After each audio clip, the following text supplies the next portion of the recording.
पर्यावरण दिवस की बड़ी बड़ी बातें करने वाला आपा नई पीढ़ी ने कई संदेश दे सका।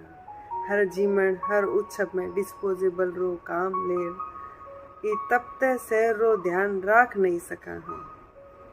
स्वस्थ भारत रो संदेशो देवन वाली कचरा गाड़ी में भी गीलो सूको कचरो नारो कर घाल नहीं सका हम। दूध दही लेवण जावा जण मेणियरी सोरायत कारण घर सू बरनी बर्तन ले जा नहीं सका हाँ।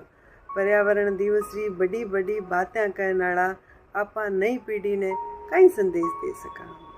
जे सब्जी भाजी लेवण जावा जने हाथ में कपड़ो झालन री लाज छोड़ नहीं सका हाँ।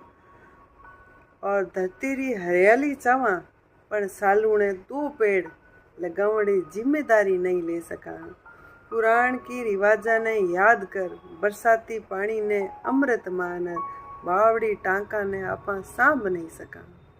जे तीर्थ धर्म भी करने जावा पहाड़ा पर कैन टॉफी बिस्कुट रा रैपर फेंकना छोड़ नहीं सका।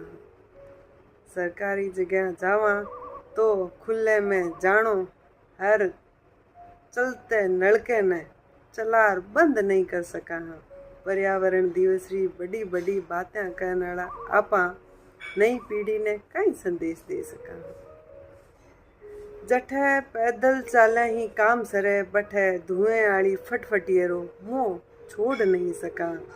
बातें तो करा धरती ने स्वर्ग बनाने री पर आपा ने शहर नहीं साफ राख नहीं सका। पर्यावरण दिवस री बड़ी बड़ी बातें करने वाला आपा ये नई पीढ़ी ने कई संदेश दे सका। जे ज्योति री इन बातें पर अमल कर सको तो फिर आ जुगती अब ना होने दे सका। हर टाबर हर जवान और बूढ़ा ने जागरूक कर पर्यावरण ने बचारी आपा सही अर्था में पर्यावरण दिवस मना सका। खम्मा गए।